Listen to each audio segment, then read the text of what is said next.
kasih karunia dan damai sejahtera dari Allah Bapa kita dan dari Tuhan Yesus Kristus menyertai kita. Apakah Allah itu tidak punya kuasa dan karena itu ia harus dibela dengan membabi buta? Apakah mungkin orang yang mengenal Allah namun hidup penuh dendam, pembenci, senang mengutuk, tukang ngamuk, dan semena-mena terhadap sesama yang berbeda dengan dirinya? Bagaimanakah mengenal karakter Allah? Saudaraku yang terkasih di dalam Tuhan Yesus Kristus, seberapa dekat kita mengenal Allah? Bagaimana kita bisa mengenal karakter Allah yang sesungguhnya? Kedatangan Yesus Kristus telah mengungkap jati diri Allah yang sesungguhnya. Kehidupan Yesus Kristus telah membuka tabir misteri keberadaan Allah. Melalui Yesus Kristus kita mengenal Allah dengan segala sifat, tindakan, dan wujud keberadaannya.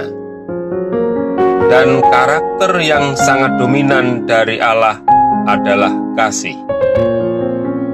Demikianlah berita Alkitab. Barang siapa tidak mengasihi, ia tidak mengenal Allah, sebab Allah adalah kasih.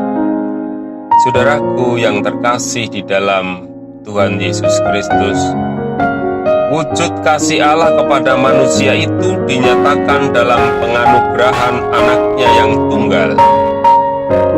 Jadi kasihnya sudah terbukti, bukan hanya teori, yaitu kasih yang mengorbankan diri. Demikianlah firman Tuhan.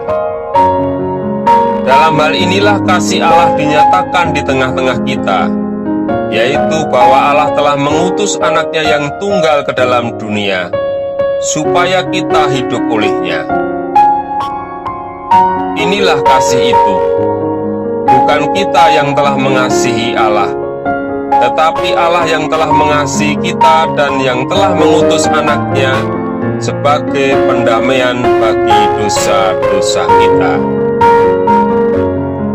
Saudaraku yang terkasih di dalam Tuhan Yesus Kristus, bukti seseorang telah mengenal Allah bisa dilihat dari sikapnya kepada sesama, seperti yang dinyatakan firman Tuhan ini. Kita mengasihi karena Allah lebih dahulu mengasihi kita. Jikalau seorang berkata, "Aku mengasihi Allah," dan ia membenci saudaranya, maka ia adalah pendusta. Karena barang siapa tidak mengasihi saudaranya yang dilihatnya, tidak mungkin mengasihi Allah yang tidak dilihatnya. Dan perintah ini kita terima dari Dia, barang siapa mengasihi Allah, ia harus juga mengasihi saudaranya. Saudaraku yang terkasih di dalam Tuhan Yesus Kristus, di dalam Yesus Kristus kita mengenal kasih Allah, dan kiranya di dalam kita dunia mengenal kasih-Nya.